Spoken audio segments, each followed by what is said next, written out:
Yeah, career mode also needs fixes. Flight planning is weird, but aviator performance system is weirder. But wait, people models are the weirdest ones for sure. There are so many bugs that at this point they are not even annoying, but hilarious. You'll get what I'm saying in a moment. Before I'll go on, I want to mention that I absolutely love the MSFS 2024 career mode and want for it to become the best version of itself. Welcome to Flight and Fine, and let's moan a bit.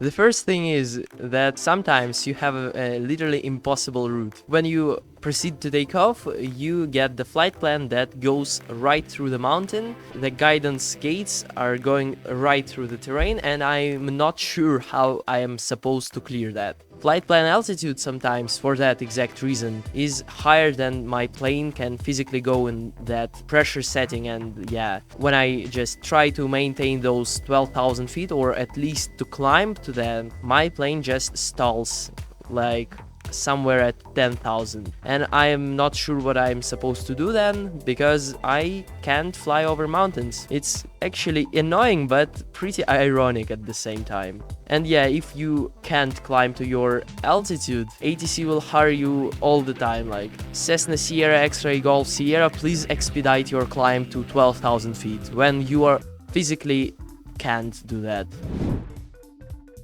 It is also present in mountainous terrain, especially in the Alps. I also don't know how am I supposed to land there using guidance gates. So yeah, my only solution here is to extend on the final where it's possible. Of course, I don't want to get stuck in the mountain, because yeah, no one has ever won a battle with mountain. If I try to maintain that glide slope, first I will overspeed the flaps setting, and then I'll probably break flaps.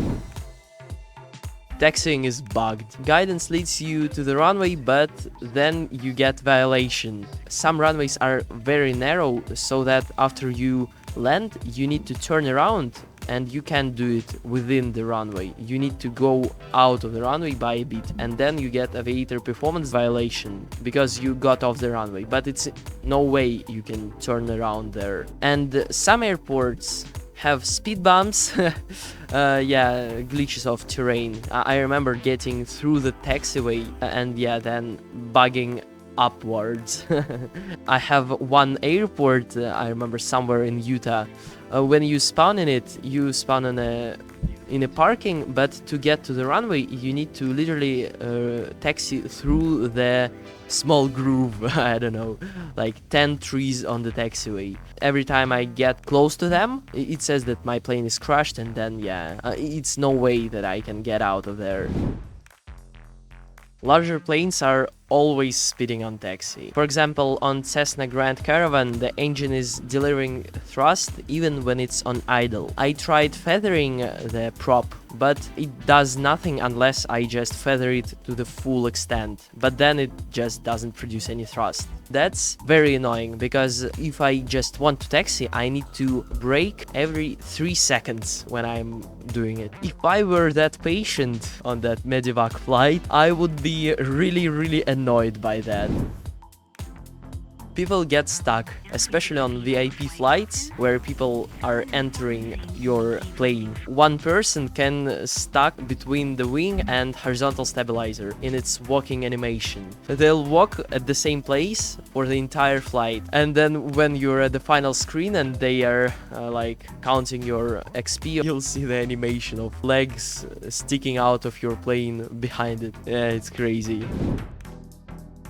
Impossible to fly or nav in training. It's a lesson which everyone fails, and I even googled that, and on the forum of Microsoft Flight Sim 2024 people are providing their feedback on this feature that you need to keep CDI centered for flying on the RNAV heading, but it's literally impossible. Your goal of centering the CDI will stay on until the end of training, and then you'll receive a C on that. I tried doing it with autopilot, but the same outcome, and yeah, it's just the only training that I have on C. So yeah, if you could pass that, tell me in the comments how you managed to do that, because I have no idea.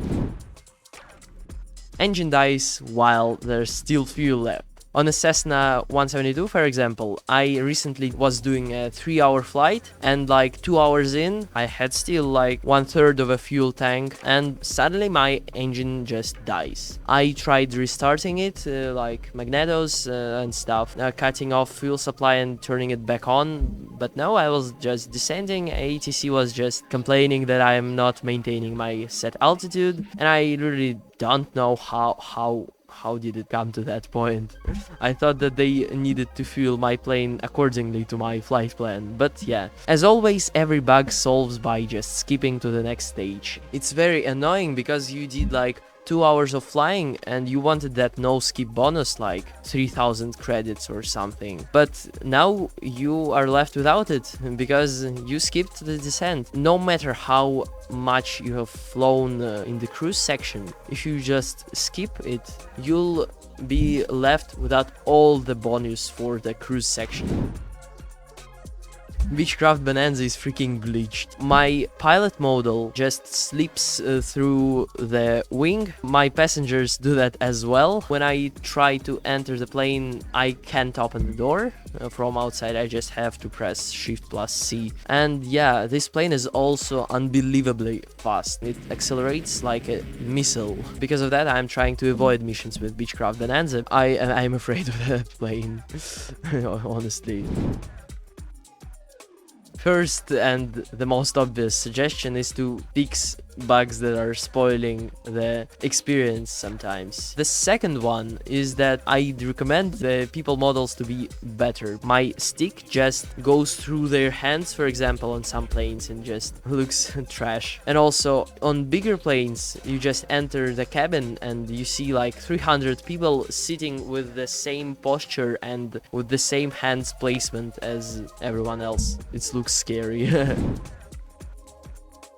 Also, I'd like to receive full visual assistance instead of just the sim telling me to press Ctrl E, for example, to turn on the engine. I'd like for it to tell me to turn on fuel pumps, to turn on nav lights, strobe lights, and yeah, step by step. The same goes with all other sections of flight. For example, cruise, like integrated checklists, basically. It would be a game changer, I'm telling you. Also, these blue arrows, aka visual assistants, they're just ugly. I'd like for the sim to integrate airport charts for me to follow with my EFB, not just blue gates. I'd like for EFB to have like taxiway namings. ATC says you to taxi to runway 29er via Bravo Charlie, and you need to find that on the EFB and you follow those instructions. And finally, if something goes wrong, I want the possibility to declare emergency and to land at the closest airport without failing the mission, because it will be also way funnier and way more interesting to play. Because, for example, if you have your airline and your just aileron refuses to work, you can declare emergency without having to abort the mission and land the plane safely and still receive money because you saved the lives of passengers that you were carrying with you. At the end of the day, these glitches and bugs make missions even funnier to do and, quite frankly, more engaging. However, it's undoubtedly nicer to have something that engages players better than underdeveloped product. Hope that over time, Asobo will fix all that, but for now, if you want to support me, you can either become my first YouTube member for only €3 per month, I believe, or just watch the previous video where I share some of my concerns about Microsoft Flight Simulator 2024. Still, I have more of good impressions than concerns, don't worry. See you there and have a great flight.